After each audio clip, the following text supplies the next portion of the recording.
the time. Timmy soul, break the hour. Mataliku, town boy. Sogi satul, break the on.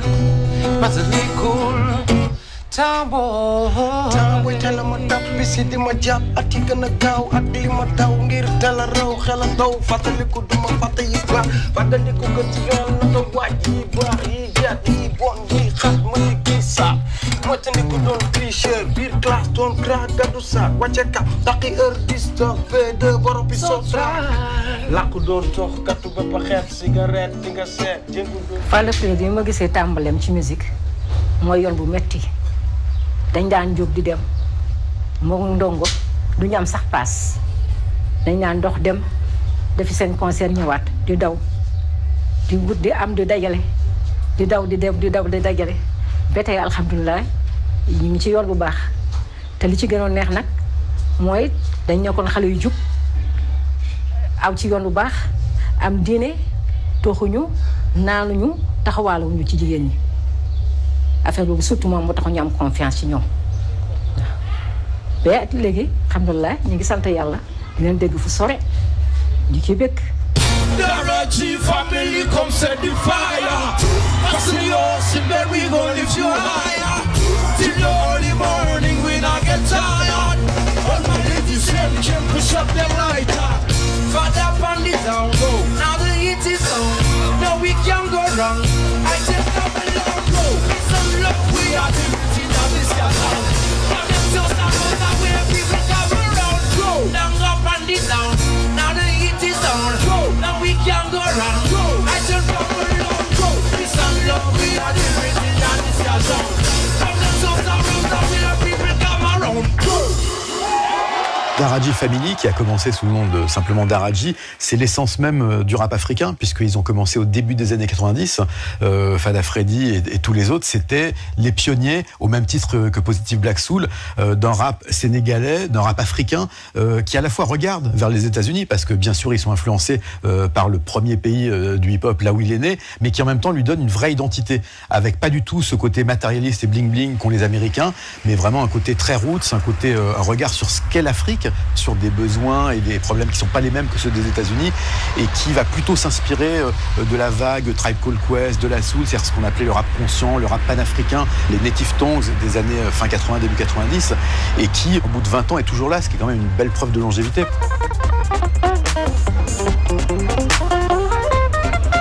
Yes, welcome to Boissane.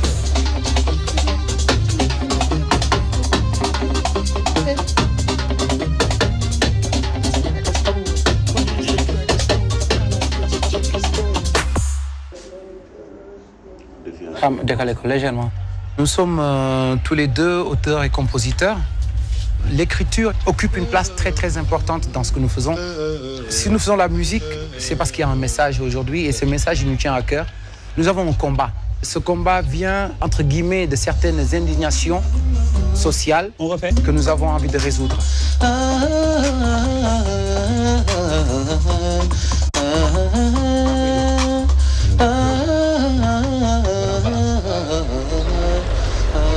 Nous, on a pu investir dans un petit studio Bois Sacré qui nous permet à tout moment d'aller enregistrer. Nous sommes un peu à la bouche de ceux qui n'ont point de bouche et nous parlons donc souvent au nom de la société et nous essayons de refléter au mieux nos sociétés dans leurs faiblesses et aussi dans leur temps fort.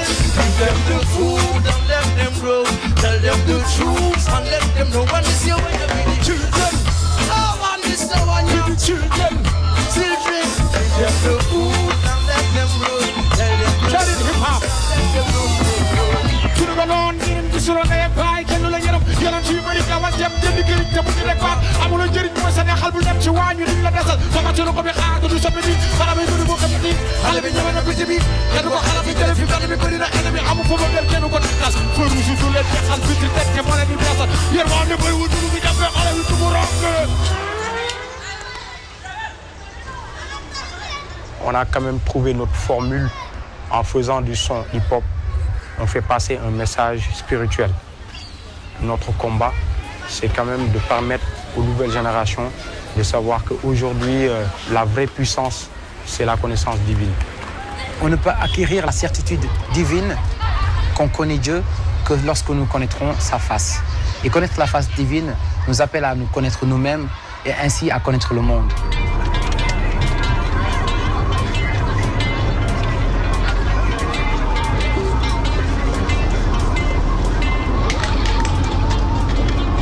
On va tout droit à Kaolack et précisément on se rend à Medina Baye. C'est la ville sainte de la confrérie Tidjane de Cheikh Ibrahim Niass de Niassène. Donc pour nous c'est un endroit de recueillement, c'est une occasion de renforcer un peu notre quête de spiritualité.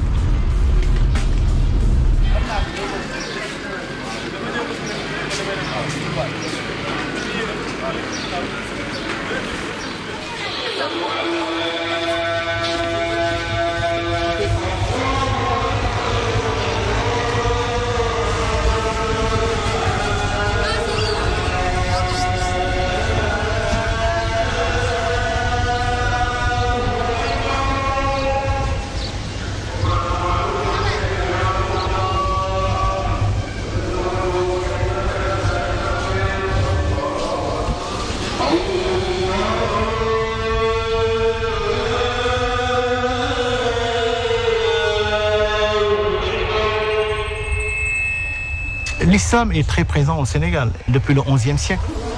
Mais l'islam sénégalais, c'est un islam soufi, donc assez dispersé en termes de confréries.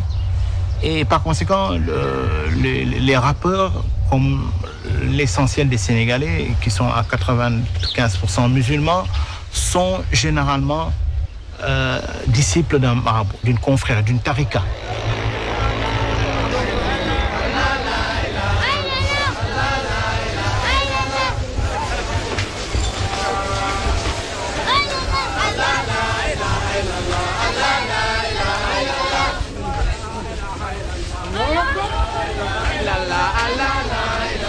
L'islam soufi est une spiritualité développée par des hommes, des individus qui, effectivement, par la grâce divine, ont choisi de mettre à distance le monde, être proche de Dieu et de partager ensuite leur ascétisme.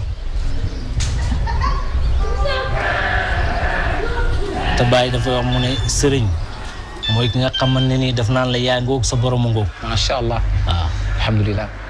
Il dit qu'un vrai marabout, un vrai guide spirituel, c'est celui qui te dit, toi tu es là et Dieu est là. Donc anta wa rabbuka. Toi tu es là et voici ton Seigneur. Sëriñ duur ku lay xamal boppam mooy ki lay xamal sa borom. Il ne te dirige jamais vers sa propre personne, ni vers son ego, mais il te dirige tout droit vers la face divine. Il dit que c'est ça un guide spirituel. taalibe moom li nga xam ne ni moom moo war digganteem ak sëriñam mooy daay man muy jokk sëriñam di nemmeeku sëriñam di xam li nga xam ne nii sëriñam ci la nekk comme ni ngeen def nii yéen a ngi jógee ba Dakar yéen dara taxuleen a ñëw li may jokk ci nga xam ne ni mooy sëriñ mooy Mawlana Cheikh Ibrahim Niass pays bi moom li mu xalaat ci seen musique bi ngeen di def nii gisu ci lu ñaaw gisu ci loo xam ne nii lu bon la ndax yonent bi sallallahu alayhi wa sallam bi nga xamee ne dafa gàddaay jógee Màkk jëm Medina boobu ñu ko doon teeru di ko wéyal di ko tëggal gis naa ne yéen seen musique bi nii sorewut ak loolu.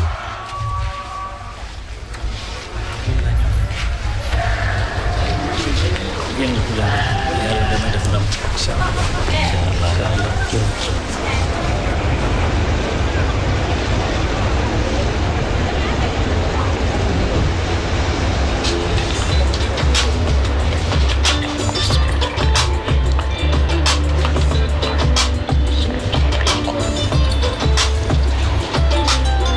On ne va pas rapper comme un Snoop Dogg ou comme un Dr. Dre. Pour nous, le plus important, c'est de marquer le temps avec notre environnement, parce que c'est comme ça qu'on vit. diggante frontière yi daamu suñu mbégte bi ñu xajale woon bis dañu indi respect pont bi ñu tabax West Indies kenn du deste Africa yi soli diaspora bi wàcce wala am na solo joxante. La spécificité du rap africain, c'est de se servir beaucoup plus que les Américains des musiques locales ou traditionnelles. Il va y avoir de la kora, il va y avoir du vibraphone, il va y avoir des instruments même très très rudimentaires de la vraie tradition de la musique des griots qui va être incorporée dans un cadre hip-hop. Ça, c'est très intéressant parce que c'est quelque chose qui a même, je pense, inspiré les Américains. C'est pas un hasard si Daraji Family a aussi tourné aux États-Unis, a fait la première partie d'artistes aussi prestigieux que Mos Def ou que Wyclef Jean des Fugees.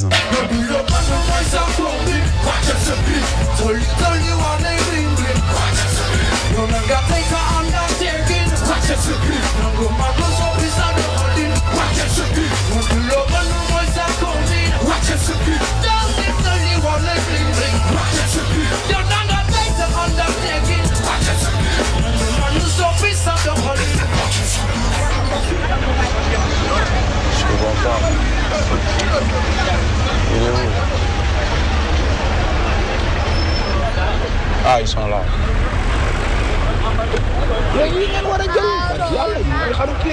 L'Aïd el-Kabir, c'est la fête du mouton. Pour les musulmans, c'est très symbolique. Parce que Allah subhanahu wa ta'ala nous permet de rendre grâce à Dieu, partager le sacrifice aussi qu'on a fait avec la famille, avec les amis, avec les parents.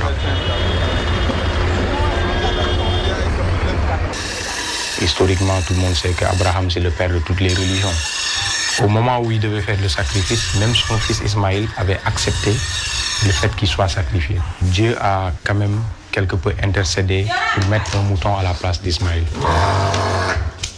Donc pour nous, c'est une journée de renaissance quelque part. Donc c'est pour l'entrée dans une nouvelle vie. It's the early morning, I suggest you wake up rather than wasting your time yawning and snoring. Your life is boring. Get up and do something. You'll never make it scrunchy. Don't expect to reap credit as you sow nothing. Don't put it on, grind it, work it while the heat is on. Don't moan and groan, step up on your feet and word is born. Keep your ongoing spirit. Don't beat it cause you feed it. Sky's the limit, your life is only what you make it. It is right away. If you wanna catch up tomorrow, another day, you never know what it might bring.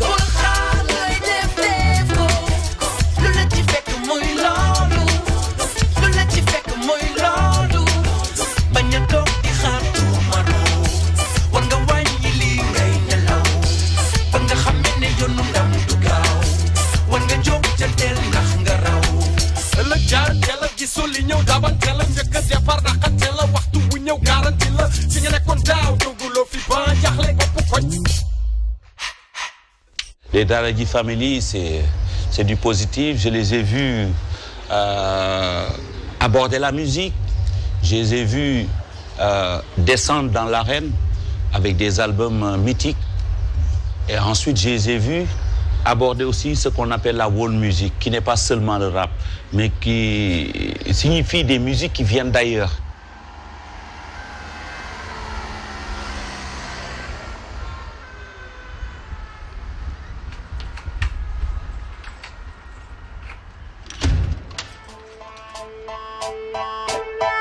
Productif en ce moment.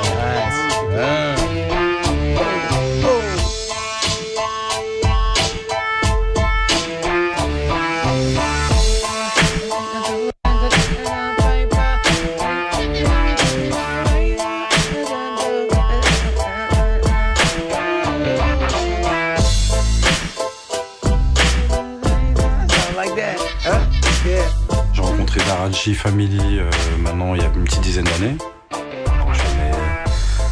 Je sais pas, peut-être 200, 300 concerts peut-être, voilà, dans le monde entier. Ma spécialité c'est plus la rythmique, l'arrangement.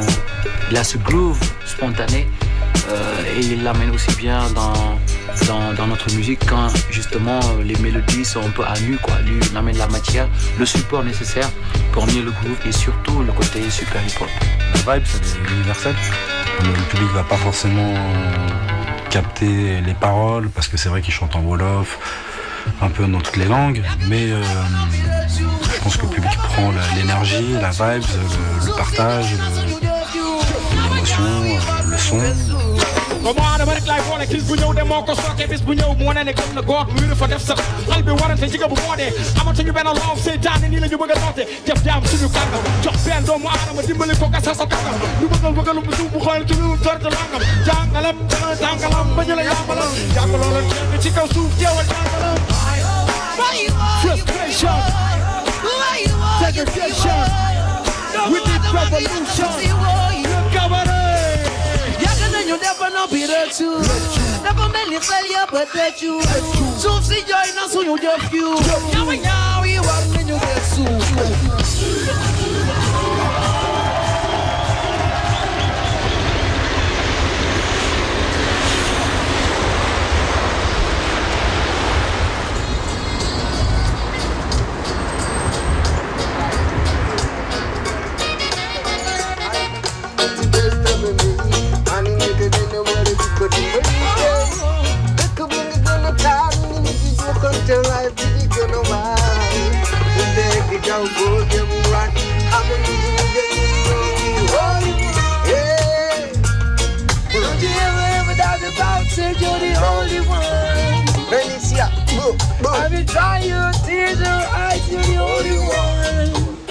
Sacré à son actif produit pas mal d'artistes.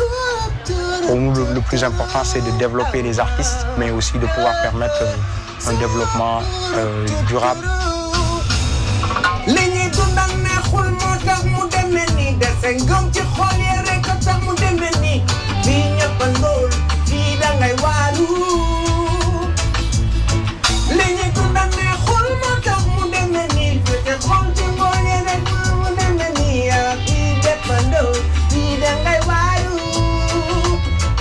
yaakaar naa ñun banlieusards ñun ñëpp engagé ñun ñëpp moom fighting rek nii parce que am na yenn yoo xam ne moom mënuñu bàyyi mu romb quoi parce que ñun si li ñuy dund xam nañ ko ñun ñoo dëkk ci mbënd mi ñun ñoo dëkk ci fi mu gën a méttee fi mu gën a lëndëmee fu nga xam ne lamp yi duñu tàkk crime yi fa lay am yenn affaires yi xam nga yeneen ak yeneen ñun ñoo dëkk foofu xam nañ lii Sénégal liy wax biir Sénégal xam nañ ko quoi kon il faut que ñun ñu engagé parce que dund ñu dans le luxe dawaluñu oto yu rafet lekk bi sax dañ koy négocier ama poche amagul lu fees suñu bët kon il faut que ñu engagé pour loolu nekkul nag loolu rek moo tax ñun ñuy engagé mais seulement dañuy xeex pour ñu nekk suñu ginnaaw. La réalité n'est pas facile en Afrique. Autant en Europe, les gens parlent de crise.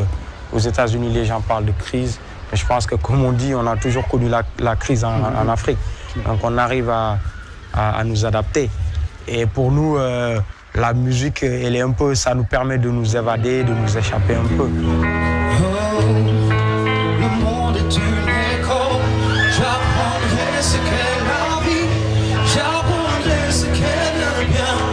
J'apprendrai ce qu'est le mal. Affronter mon destin. Je dois prendre les choses en main. Le jour où je vivre le passé. Je tout effacé. Nous parlons de cette Afrique, justement, cette Afrique métisse, cette Afrique qui voit toutes les couleurs s'unir. Pas pour être victime, pas pour se victimiser, en parlant toujours, nous sommes pauvres, nous sommes dans la déchéance, nous n'avons rien. L'Afrique est riche, notre terre est riche, c'est juste l'exploitation qui est mal faite. Aujourd'hui, je pense que les jeunes Africains se rendent compte de leur force.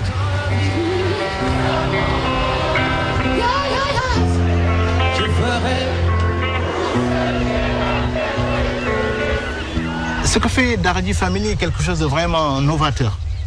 Comment enseigner l'histoire. Je crois que c'est ça également, il y a une forme didactique, pédagogique qu'ils ont. Ils communiquent mieux avec nous. Nous sommes dans un amphi de 500, avec 500 étudiants. Eux le font sur les ondes. Daradi, pour vous, c'est quoi l'hip-hop? Parce qu'il y a plein de gens qui demandent après, hein, à savoir, Daradi fait quel genre de musique? Je pense que ben instant nekatul donc c'est là où on en est. Aujourd'hui, on ne fait plus du hip-hop, on est hip-hop. Mané hip-hop, c'est le ñu bari dañuy faral di joxe définition dans le hip-hop, c'est le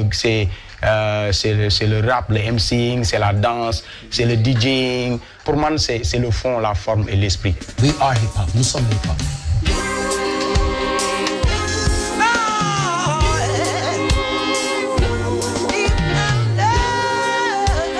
très dur de définir le hip-hop. Il y en a qui vont dire, par exemple, c'est un micro et 2 platines et puis c'est tout. La vision puriste, ça va être ça. Pour autant, on voit bien maintenant que c'est une musique qui a, si on prend les États-Unis, plus de 40 ans d'histoire. Évidemment, ça a muté, ça s'est transformé. Et moi, je trouve toujours dommage le point de vue Daraji Family, c'est plus du hip-hop parce qu'il y a des instruments ou parce que leur discours a évolué. Je pense que le hip-hop, c'est avant tout un état d'esprit. C'est une musique qui défie les définitions. C'est-à-dire c'est une musique qui peut aussi bien être jouée avec un grand orchestre symphonique qu'avec juste un type qui fait les rythmes avec sa bouche dans un coin de rue à Dakar, à Saint-Denis, à Gorée, n'importe où. Il n'y a pas vraiment... C'est ça la beauté de cette musique, c'est qu'elle c'est l'expression de la parole mise sur du rythme. À partir de là, on peut le développer un peu comme on veut. Daraji, n'est-ce pas, Ndongo et Fada Freddy, quel est le message à l'endroit de la jeunesse? Nous, Sénégalais, nous jàng parce que je pense que bu Sénégal yemee ci benn genre cul-de-sac foo xamante ne mënatuñ dem mënatuñ dellu c'est parce que li ñu waroon jàng ak ñi nga xamante ne ñoo waroon a xarañ pour jiite ñoo waroon a xarañ pour tette di réew mi teg leen fi nga xamante ne moom mooy yoon dafa am lu ñu màggale ci seen njàng. Je pense que erreur la boo xamante ne def nañ ko depuis après indépendance yi parce que l'histoire de l'Afrique a été falsifiée. Maintenant, il serait important qu'on apprenne la vraie histoire de l'Afrique avec les vraies valeurs de l'Afrique. C'est ainsi qu'on pourra justement donner une bonne politique à l'Afrique. Il y a une filiation entre ce que fait Daraji Family et les pères du panafricanisme. Qui sommes-nous, nous Africains, et que voulons-nous devenir? Je crois que c'est la grosse question que se posaient les pères fondateurs du panafricanisme à la fin du 19e siècle. Et 200 ans après, 2 siècles après, d'autres groupes de rap se posent les mêmes questions. Comme disait également fièrement Aimé Césaire, nègre je suis, nègre je resterai, le nègre fondamental, le nègre vertical. Il est important que les Africains connaissent leur propre histoire. C'est à partir de leur propre histoire qu'ils construiront leur développement. Et fiers de ce que nous sommes. Ni wàcc wàcc nañu andi xeex suñu ngand yi fekk borom jikko yi dandi foo daw di nga wii daal jëm fa nga jóge fi nga doore fa la wëre du fu sore afro sama doole na nga ma ko xoolee gëm sama démb doon nitu tey ñaxas ni xeetu baat fan goowe africain ku la xat foo ñaawe africain xoolal ñëpp lu ñu ŋaange africain sa jóg du fi gaawee ku la xool dina seet fan la lay ŋaañee gëm sa bopp xam fi nga bokk mel ni garab reen banqaa sa xob du ñu faxat ñu jóge ndax panafricanisme dafa suñu xel démb kanamu maam ñu gis sama jaar ñu bis ñuul métis teggil Osiris carbone 14 suñu waat ñu gis histoire bi daal grand-père ou petit-fils ana sutura bi fi ñoom maam bàyyi woon jikko yu rafet ji ñu ràññee woon dafa mel ni dañu bàyyi suñu yoon bëgg askanoo lu ñu moomu toon dëgg xam sa bopp ba gën ñu wax la ki nga doon africain et fier de ce que nous sommes Bamako, Singapour, Angata. Samaganyangi, Domo Africa, Mulakami, Yaga Dinada. Anasotura, Bifinyo Mamba, Yivo, Jiko, you rap it in your Ranyevo. The Valley, do you buy his Julio? But as that all you mama, Anasotura, Bifinyo Mamba, Yivo. But as that all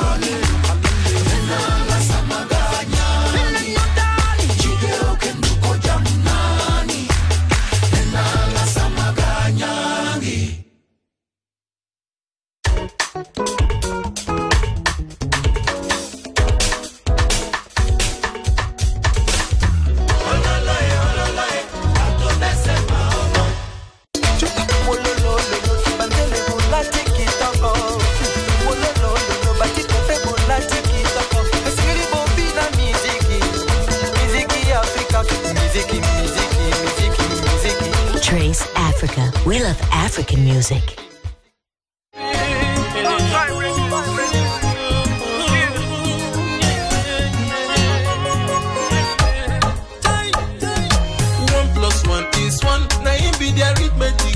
Keep us together.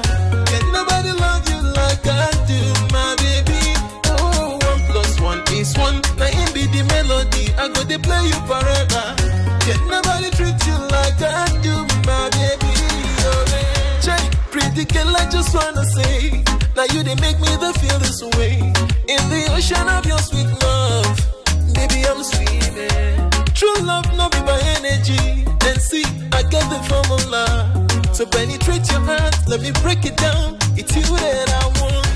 The kind of ring when I want give you. This time around, not that kind of ring go. When I go put on your finger, right on the altar, baby, make me there. I say make me there. Boy, you make me there. Make me the love. Oh, 1 + 1 is 1. Now it be the arithmetic. When go keep us together. Can't nobody love you like I do, my baby. Oh, 1 + 1 is 1. Now it be the melody. I go to play you forever. Can't nobody treat you like I do, my baby.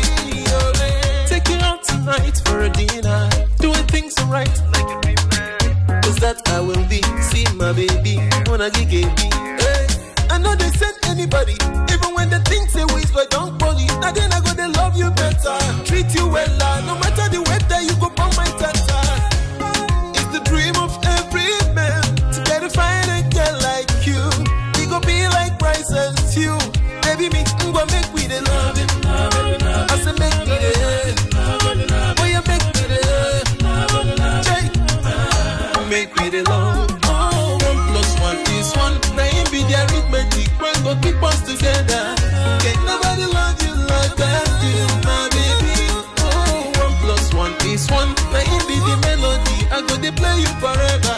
Can't nobody treat you like I do, my baby. Oh, you are the personality, the sugar in my tea, my testimony. And see, the probabilities equal to unity of our matrimony. This love is traced to the power of infinity. Girl, now you they ginger my dignity.